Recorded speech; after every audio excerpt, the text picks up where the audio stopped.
benda tu dia makin ramai orang, makin ramai yang being shared kan, sampai dia orang terpaksa take down account TikTok tu. Saya rasa dalam 14-15 video punya series yang kita buat dalam bahasa Mandarin. So orang yang marah kita pada masa tu kan, yang masih marah sampai kata tak nak support dah, tak nak beli barang dekat kedai kita, tak nak tolong kita sebab kata apa benda ni mengangkat bahasa Mandarin, I think you are missing the point. Betul. Benda untuk bila kau nak berperang, kau tak boleh nak fikir benda yang kau suka tak suka. Itu adalah benda yang boleh memancing orang. Kalau kau buat ni kan, benda ni boleh melemahkan musuh kau buat. Walaupun kau tak suka kan. So, jadi benda ni kita akan tengok DAP, tapi saya nampak DAP actually buat something yang betul bila dia tanya pasal PTPTN. Dan benda tu is viral tau dekat dalam Chinese punya WhatsApp group and all that. So, kalau MCA nak continue winning Chinese punya vote, dia kena bercakap pasal duit, pasal money. Itu yang paling penting kan. Paling penting adalah benda-benda begitu. Yang lain ni dia dah tak jadi isu dah. Okey, itu sajalah saya nak cakap. Dan yang paling penting Olivia, orang ramai-ramai viewers ni kan, tolonglah promote olive oil tu. Tu ada bunyi loceng tu. Kita tak banyak botol dah. Saya rasa dalam 100 botol je yang tinggal. 100 botol je tinggal kan. So anda semua tidak dapat yang benda ni. Alright guys, saya jumpa anda mungkin dalam sebulan daripada sekarang. Boy, sebulan terus dia bagi. Assalamualaikum. Bye. Okay. Kalau Aidil call untuk cerita tentang PRN ni, maksudnya lagi lama lah dia nak balik guys. Minggu depan. Minggu depan tu saya dengan Anas, kita dah cerita topik lain dah. Tapi apa yang Aidil cakap tu betul. Kita belum lagi, kita dah cakap semalam, pengundi yang mengundi Pakatan Harapan pun naik apa semua kan. Cuma kita tak cakap secara 200,000 detail lah. Dekat kan. Barisan Nasional naik by 500,000. Tapi cerita dia, dan apa yang Aidil cakap tu betul juga. Dan MCA pun dia tak boleh nak orang kata sambil lewa juga Anas kan. Dia kenalah ni. Dan DAP ni nampak producer dah suruh kita orang promote. Jangan lupa guys. Let us be one pula. Aku baca Muhammad Haris punya ni. Ini adalah minyak zaitun dara Palestin grade A yang kita Turki. Palestin. Sesiapa yang nak beli boleh message Izwan. Richard, kenapa dia macam buffering? Tak ada Tak ada. Okey I punya ke yang ni? Okey, sorry guys. Saya punya yang masalah. Maaf. Sambut birthday kat Pantai Timur ke? Budi, kau beli ni Budi. Tolong beli minyak zaitun kita guys. Beli. Cuba kau buat minyak pincir botol. Ada lagi 100 lebih botol. Nanti besok saya akan tanya Izwan berapa lagi. Sebab hari tu ada orang order. Sekali order minimum diorang order 2. Kalau ada yang order sampai 5, ada yang order 6 botol, ada yang order 7 botol. Jadi kalau katalah anda yang ada sinus pun bagus untuk minum minyak zaitun ni.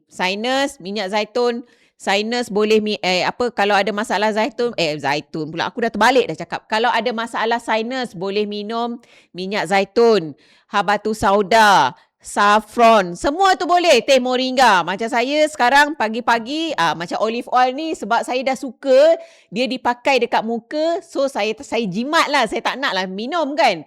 So pagi-pagi saya akan makan habatus sauda dekat rumah.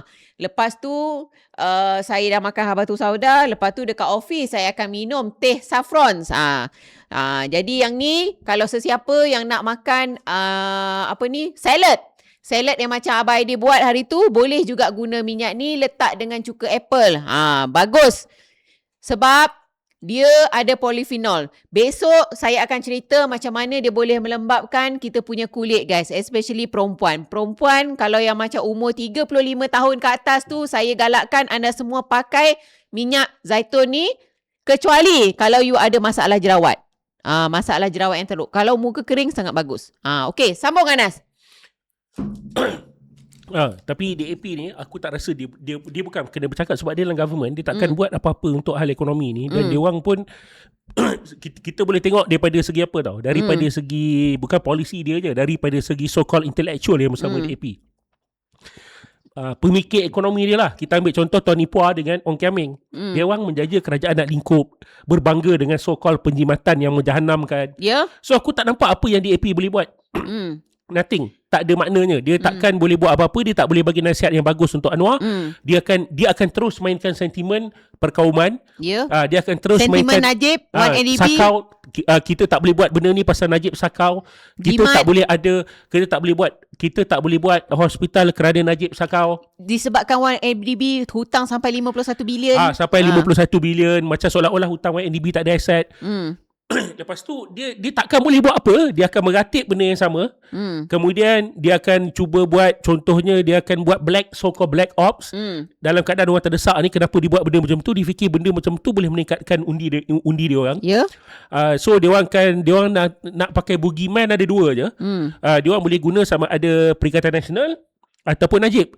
Dan sekarang ni dalam keadaan Perikatan Nasional berantakan, aku tak rasa dia orang akan tumpukan Perikatan Nasional. Contoh, kau tengok Olivia masa PRN Johor itu hari, Pakatan Harapan ada tak dia orang kempen supaya jangan undi Perikatan Nasional? Ke tak ada? Tak ada. Tak ada. Sebab dia orang pun dah tahu Perikatan Nasional ni melingkup. Dulu kita orang dah kata Perikatan Nasional, kita orang dah pernah bagi tahu. Untuk korang relevan, korang kena bawa isu rakyat. Ya, betul. Korang kena cakap hal ekonomi rakyat. Korang kena ada polisi alternatif. Apa Perikatan Nasional buat? Tak buat.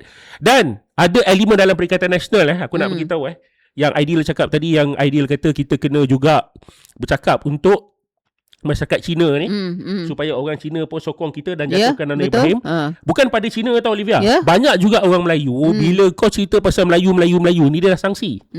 Banyak tau, terutama Melayu dekat bandar lah. Dia dah malas dah. Ya. Tak, Melayu dekat bandar, especially macam yang aku cakap tadi Anas, Gen Z.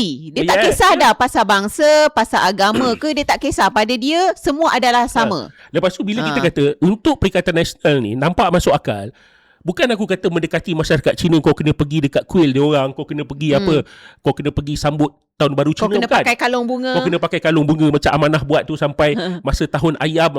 Izzah pakai kalung bunga sampai penuh leh. Yes, bukan kau kena buat macam tu. Engkau tak perlu pun buat macam siapa nama buat ni, Khalid Samad dengan Parti Amanah. Aku ingat lagi ketika itu tahun ayam, tahun baru Cina. Dia orang siap pakai baju Cheongsam warna merah, Olivia. Siap ada ayam dekat tengah. Khalid Samad buat gongsi fatcai dekat ayam. Ada gambar tu. Bukan suruh buat macam tu. Engkau kena cerita benda yang masuk akal supaya korang dilihat relevan. Tapi korang tak buat. Lepas tu ada elemen dalam dalam Perikatan Nasional, Olivia. Dia cakap apa tau dekat aku? Ni pemimpin juga. Pemimpin yang popular dalam Perikatan Nasional. Dia kata dekat aku, kita tak perlu undi Cina. Kita kena tumpukan Bumi Putera. Lepas tu dia ambil contoh kemenangan Trump dekat Amerika.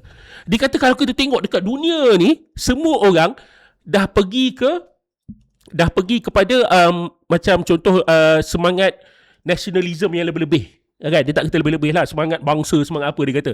Dia ambil contoh Amerika Syarikat, contoh di Eropah. Aku cakap dekat dia, kau tahu tak kenapa antara orang undi Trump?